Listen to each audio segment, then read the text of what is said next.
No matter how good a cook you are, we all have favorite restaurant meals we love. But in this economy, families can't afford to eat out as much. If you're craving some of your favorite restaurant dishes at home, we have the perfect cookbook for you. Joining us to share how he discovered some of the most popular recipes is author of America's Most Wanted Recipes, Ron Douglas. Ron, welcome and thanks for joining us today. Oh, hi. Thanks for having me. It's a pleasure. Well, you know, I took a quick look at the book, and you have more than 200 recipes from more than 57 restaurants, some of the most popular ones out there, the Cheesecake Factory, the Olive Garden, all the good ones. One of the recipes that's getting probably the most attention in your book is KFC's famous fried chicken. Did you really master the Colonel's secret recipe?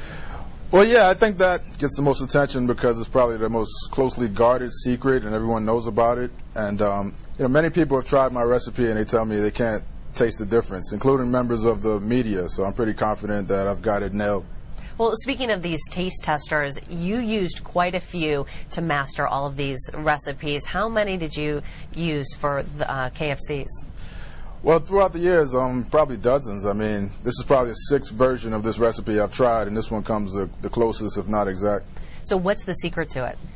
Well, the secret to it is you need a deep pressure fryer, and you need MSG. Accent is one of the flavorings that it uses. How long did it take you to master it? Maybe 18 months or so. Wow. But as I said, this is my sixth version of it, and I've been trying it for years. Did you gain weight during this process? No, I actually work out quite a bit. I play basketball. I played in college at University of Stony Brook. Okay. So now, has anyone from KFC given this the stamp of approval? No, it's actually in their best interest that they don't admit that I have the recipe. You know, they want to keep it a secret. Okay, there's another recipe that's quite popular. It's Junior's famous cheesecake, and you were kind enough to send some over, so I'm going to try it. This is seen as New York's finest, and I'm going to take a little bit of a bite, but how hard was this one to master? Oh, this one was pretty difficult because this recipe is a little different than the usual cheesecake. It has cornstarch in it. It has keep talking. This is great. Cream de tartar is another one of the spices. And it uses a sponge cake instead of the traditional graham cracker crust that most cheesecakes use. This is fabulous. Now, you Glad also... you like it. Thank you. Everyone wants to know if there's more. I think there is. You also offer healthier alternatives like substituting the cream cheese with mascarpone. What does that do to the taste? Well, it gives it a more creamy texture and more of like an Italian cheesecake type of taste. And I think the good thing about this book is it lets you substitute ingredients and you could make the dishes to your liking, whereas in a restaurant you don't have much of a choice. Right. Now, you're a former finance manager, so I'm assuming you've added up how much money you can save by making these recipes at home. Right. Many people eat out 2-3 times a week, and if you substitute eating at home instead of eating out using this cookbook, you could literally save thousands of dollars a year. And, 15, 20 years, you'd be sending your kids to college. And a lot of these recipes, they don't look that hard. Everyone loves the breadsticks at Olive Garden. I read over that one last night. That looks pretty easy. How popular has it been? Oh, it's a very popular dish. I mean, me and my wife, we go to Olive Garden. That's the first thing we order, that and the dipping sauce. It comes out so great.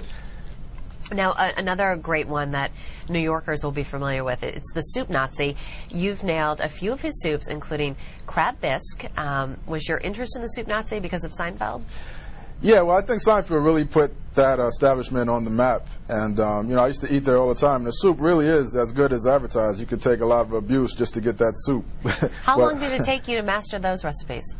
That one took maybe 6 months to get the crab bisque recipe.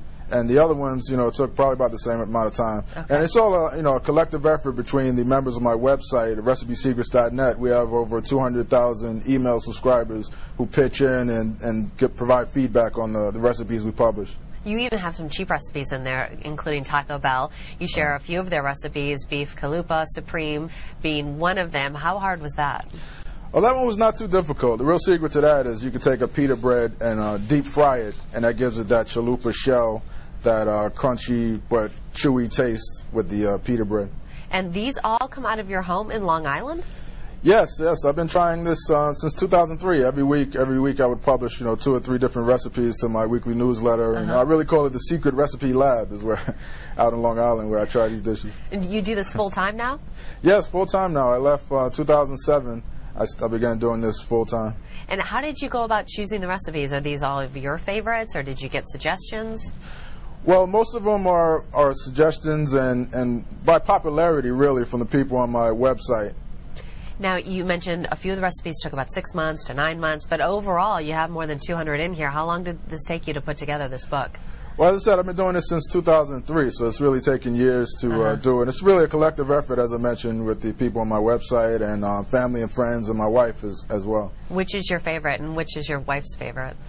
Well, I have many different favorites. I mean, the good thing about this cookbook is you can really mix and match. Like, you can have an appetizer from one restaurant, a main course from another restaurant, a dessert from a different restaurant. You could have, the best of both worlds all in your kitchen. I mean, one of my favorites is the Cheesecake Factory Oreo cheesecake. Oh, my nephew's going to love it if I learn how to make that. How hard is that to make? That was not too hard. Not as hard as the Juniors, but it has the Oreos in it, so. Yeah, and it's huge, too. Right. So what does your wife like the best? Well, she likes the Applebee's Fiesta Lime Chicken. She likes the Benihana's Hibachi Steak. And finally, are you working on any more recipes right now? Yeah, right now I'm trying to get that KFC grilled chicken recipe down pat. All right, well, good luck with that. Thanks so much. And thanks a lot for the cheesecake. That's all we have time for this edition of Now You Know. I'm Meg Oliver in New York. Thanks for watching. ABC News Now. Good to know. ABC News Now. Good to know.